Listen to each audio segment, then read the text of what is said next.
Assalamualaikum warahmatullahi wabarakatuh. Selamat pagi kawan pajak. Semoga kawan pajak dalam keadaan sehat walafiat di hari ini. Kembali lagi kami dari tim penyuluh pajak KPP Pratama Rengat akan menghadirkan Rengat Tax Podcast yang akan membahas seputar ketentuan perpajakan. Nah, dari Direktorat Jenderal Pajak terus-menerus melakukan inovasi terkait peraturan dan aplikasi perpajakan yang bertujuan untuk meningkatkan kemudahan dan pelayanan yang terbaik untuk wajib pajak. Nah, kira-kira inovasi apa nih yang dihadirkan oleh Direktorat Jenderal Pajak untuk wajib pajak kali ini? Nah, jawabannya adalah IPBK atau Elektronik Pemindah Bukuan. Tentu kawan pajak, Bapak Ibu sekalian, sudah penasaran nih apa bedanya elektronik pemindah bukuan dengan pemindah bukuan yang biasa atau PPK yang biasa. Nah, kali ini kita akan dibantu oleh Kak Utari selaku penyuluh pajak untuk menjelaskan sebenarnya apakah elektronik PPK ini dan apa perbedaannya dengan pemindah bukuan yang biasa. Nah, sebelumnya mari kita sapa Kak Utari. Selamat pagi Kak Utari. Selamat pagi Mas, selamat pagi kawan pajak semuanya. Apa kabar nih hari ini? Alhamdulillah baik Mas, bagaimana? Alhamdulillah baik juga. Nah gini Kak Utari, tadi saya sudah menyapa kawan pajak dan telah menyampaikan juga kepada kawan pajak semua mengenai IPBK atau elektronik PPK. Nah kira-kira boleh dibantu dijelaskan nih Kak Utari, sebenarnya IPBK ini apa? Dan sebenarnya mengapa dibuat IPBK nih oleh Direktorat Jenderal Pajak? Terima kasih Mas Iksan pertanyaannya. Saya mulai dari dasar hukumnya terlebih dahulu ya Mas Iksan ya. Apa sih yang melatar belakangi EPBK ini? Nah, di sini ada 3 Mas Iksan. Ada dasar hukumnya dan 3 yang melatar belakanginya, yaitu yang pertama Undang-Undang Nomor 6 tahun 1983 itu tentang ketentuan umum dan tata cara perpajakan. Sebagaimana telah beberapa kali diubah dan terakhir itu yaitu Undang-Undang Nomor 7 tahun 2021 tentang harmonisasi peraturan perpajakan. Yang kedua yaitu Peraturan Menteri Keuangan Republik Indonesia yaitu nomor 242 dari PMK 01 2014 Mas Iksan, itu tentang tata cara pembayaran dan penyetoran perpajakan. Dan yang ketiga itu Peraturan Direktorat Jenderal Pajak nomor 27 PJ 2021 itu tentang jenis pelaksanaan hak dan pemenuhan kewajiban perpajakan secara elektronik, persyaratan dokumen elektronik yang harus dilampirkan, tanda tangan elektronik yang digunakan, tata cara penyampaian dokumen elektronik, dan saluran yang digunakan serta tata cara tindak lanjut atas pelaksanaan hak dan kewajiban perpajakan secara elektronik. Begitu Mas Isa, itu dasar hukumnya. Oke, berarti tadi dasar hukumnya lumayan banyak juga ya, kayak ada 3. Nah, boleh nggak dijelasin kalau misalnya PMK Peraturan Menteri Keuangan 242 ini tahun 2014 ini seperti apa nih? Nah, di dalam PMK 242 ini dijelaskan Mas Iksan bahwa pengertian pemindah bukuan itu adalah suatu proses pemindah bukuan, penerimaan pajak untuk dibukukan pada penerimaan pajak yang sesuai dan seharusnya. Nah, pada saat wajib pajak melakukan kesalahan saat penyetoran pajak, maka setoran yang salah tersebut itu dapat dikembalikan ke transaksi yang sesuai yang sebenarnya dengan cara melalui proses pemindahan bukuan tersebut. Nah, sekarang kan sudah ada yang baru Mas Iksan ya, EPBK, elektronik pemindah bukuan. Nah, ini merupakan perwujudan dari Direktorat Jenderal Pajak dalam pelaksanaannya pada peraturan sesuai dengan Peraturan Direktorat Jenderal Pajak nomor 27 tahun 2021 di mana wajib pajak dapat melaksanakan hak dan memenuhi kewajiban perpajakan secara elektronik dan dengan menggunakan tanda tangan elektronik. Nah, sedangkan pengertian PBK sendiri itu Mas Iksan yaitu aplikasi dalam penyampaian permohonan layanan pemindah bukuan secara elektronik yang tersedia di situs webpajak.go.id sebagai alternatif channel penyampaian surat permohonan pemindah bukuan. Oke, tadi sudah kamu tadi sebutkan nih, elektronik PBK ini memang diajukan di situs web pajak.go.id. Nah, pertanyaannya, apakah semua wajib pajak dapat mengaksesnya nih kalau tadi? Baik, semua kawan pajak yang mempunyai akun Mas Iksan, DJP Online seharusnya dapat mengaksesnya. Jadi EPBK itu menjadi salah satu menu yang ada di dashboard layanan pada DJP Online. Begitu. Oke, berarti wajib pajak yang sudah mempunyai akun DJP Online bisa mengajukan IPBK ya, kalau tadi? Betul Mas Iksan. Tapi ada syaratnya. EPBK ini harus diaktifkan dulu Mas Iksan. Jadi untuk menggunakannya kita harus melakukan pengaktifan dulu kawan pajak semua. Nah, cara pengaktifannya sendiri itu sama seperti input unifikasi di bendahara-bendahara pemerintah yang sudah menggunakan input unifikasi mungkin sudah mengetahuinya. Yaitu caranya itu adalah pertama kita harus login dulu ke DJP Online. Kita login dulu ke DJP Online, terus selanjutnya kita masuk ke menu profile, terus kita aktifasikan fiturnya. Selanjutnya kita centang atau pilih layanan EPBK. Selanjutnya kita ubah fitur layanan. Dan setelah kita ubah fitur layanan, kita aktivasi. Terus kita login dulu. Terus login kembali ke DJP Online. Nah, setelah login itu maka akan muncul menu EPBK tadi pada dashboard layanan. Nah, syaratnya tambahan Mas Iksan, WP harus memiliki surat sertifikat elektronik dan paspres juga. Ya, itu syaratnya harus punya itu. Berarti lumayan panjang juga ya tadi ya. Ada berapa step tadi ya kalau tadi? Jadi kalau misalnya wajib pajak kawan pajak nanti ingin apa ya? Saya kan kalau misalnya sekarang belum apa misalnya cara-cara ini ada nggak ya kira-kira di webnya nanti? Ada. Nah kemudian tadi sudah jelaskan tata cara untuk menerbitkan atau bukan menerbitkan, menimbulkan bentuk IPBK di DJP Online kan. Nah kemudian sebenarnya tata cara pengajuan IPBK ini sebenarnya seperti apa sih kalau tadi? Nah ini agak panjang, nggak apa-apa ya Mas Iksan, pembahasannya agak panjang. Seperti yang saya sudah jelaskan sebelumnya ini, teman-teman pajak semua, kawan-kawan pajak, kita harus mengaktifkan terlebih dahulu. Tadi saya sudah sebutkan cara pengaktifannya. Nah, sampai hak akses kita ke EPBK ini muncul di menu profile di DJP Online. Nah, setelah itu, setelah menunya muncul, langkahnya Mas Iksan yaitu pertama kita klik icon IPBK di layanan DJP Online, di mana ada 4 menu Mas Iksan di aplikasi EPBK ini, yaitu dashboard, permohonan, monitoring, dan konfirmasi. Ya, itu menu-menu yang ada di EPBK. Selanjutnya yang kedua, kita pilih menu permohonan dan kita isilah form permohonan tersebut. Yang ketiga, kita input NTPN. Kita klik cari dulu untuk memvalidasi atas NTPN yang kita masukkan. Nah, yang keempat, kita masukkan kode keamanan. Masukkan kode keamanannya, lalu klik lanjut. Yang kelima, kita input nomor handphone dan emailnya. Yang keenam, kita input nominal yang akan diajukan PBK tersebut. Ketujuh, kode akun pajak dan kode jenis setoran tujuan kita masukkan. Kedelapan, masa pajak dan tahun pajaknya. Masa pajak dan tahun pajaknya juga diinput.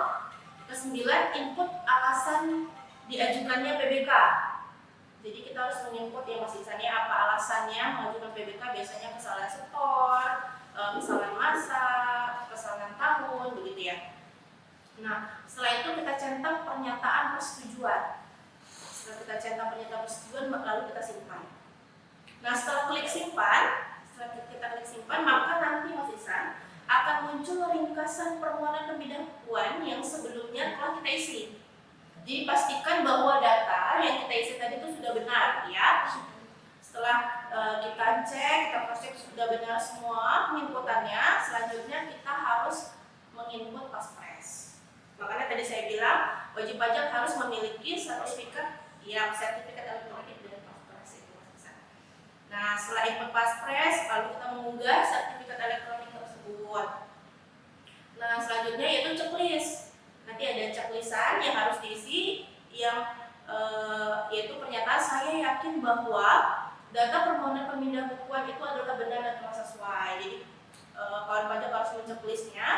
Setelah checklist, klik kirim permintaan, dan yang terakhir berhasil buat permohonan pemindahan bukuan. Mungkin itu Mas Iksan, panjang Mas Iksan ya penjelasannya ya, lumayan panjang. Panjang juga nih.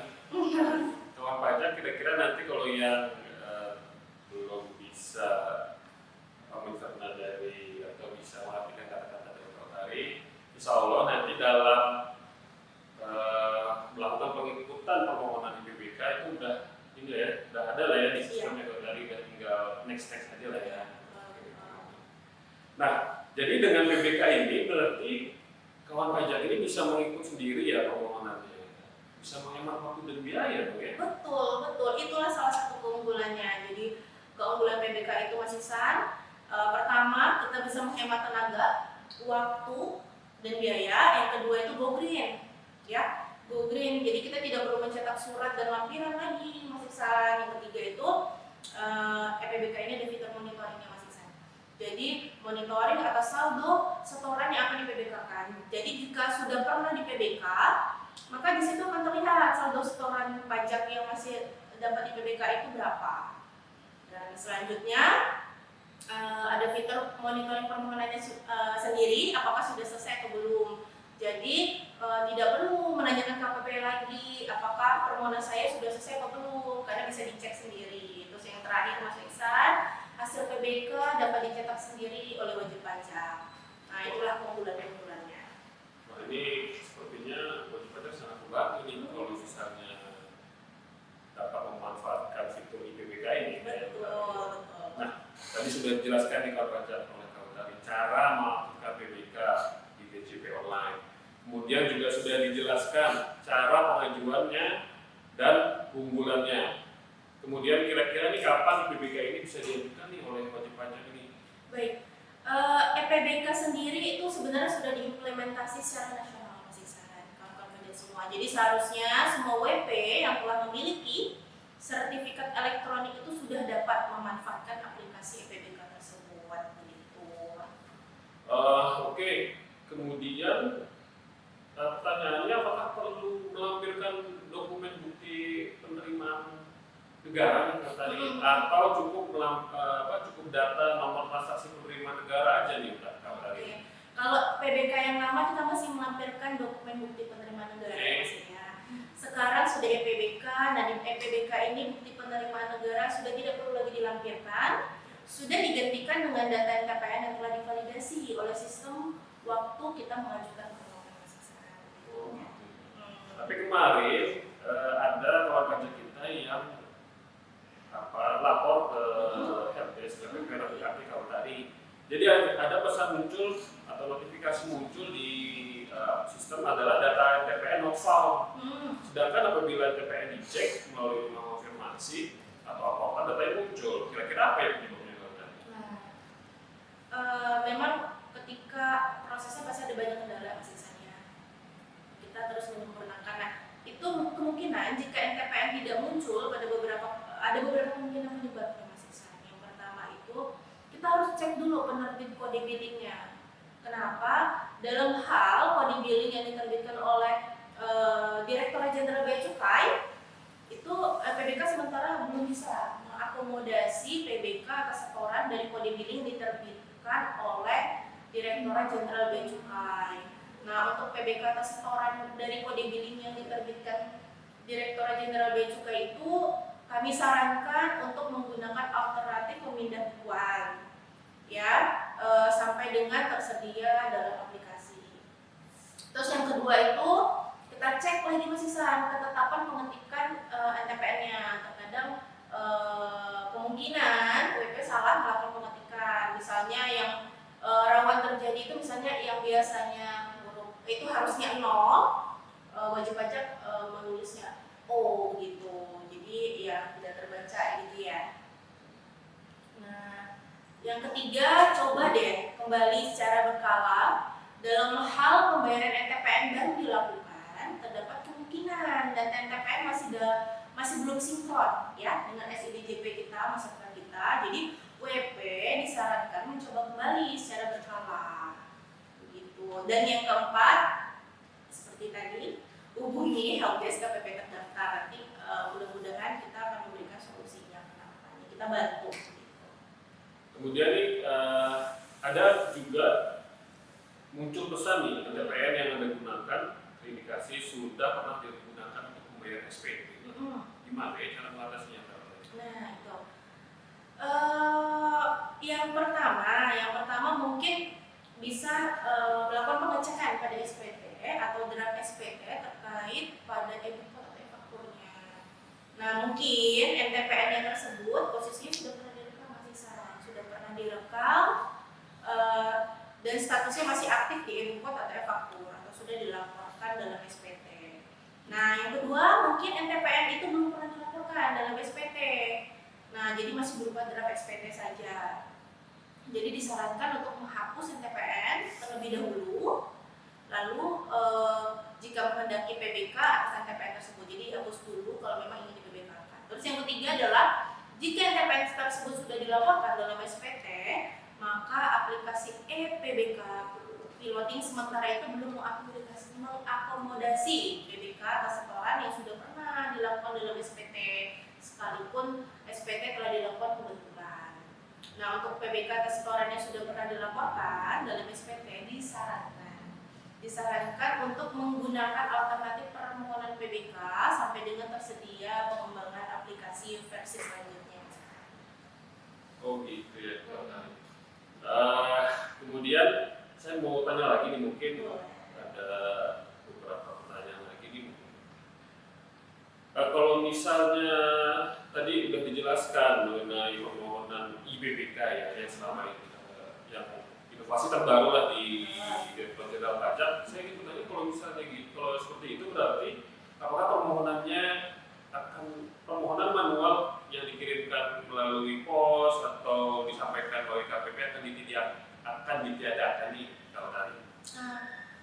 PBK itu kan sebenarnya merupakan penambahan kanal penyampaian permohonan secara online Mas Iksan. Jadi kanal penyampaian permohonan yang sudah berjalan yaitu melalui TPT KPP dan pos atau jasa atau ekspedisi itu tetap dapat dimanfaatkan oleh wajib pajak. Nah, jadi tetapi dengan PBK ini tentu akan lebih memudahkan wajib pajak Mas Iksan.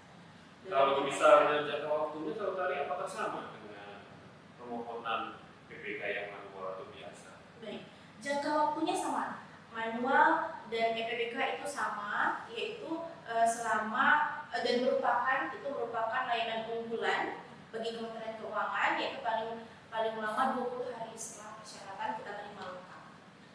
Nah, kalau untuk hasilnya, apakah akan dikirim pos atau melalui online juga nih? Nah, WP sendiri akan nantinya akan menerima informasi produk pelayanan pada akun DJP online-nya Mas Iksan, dan KPP akan menyampaikan produk pelayanan berupa dokumen fisik, bukti PBK ke WP-nya.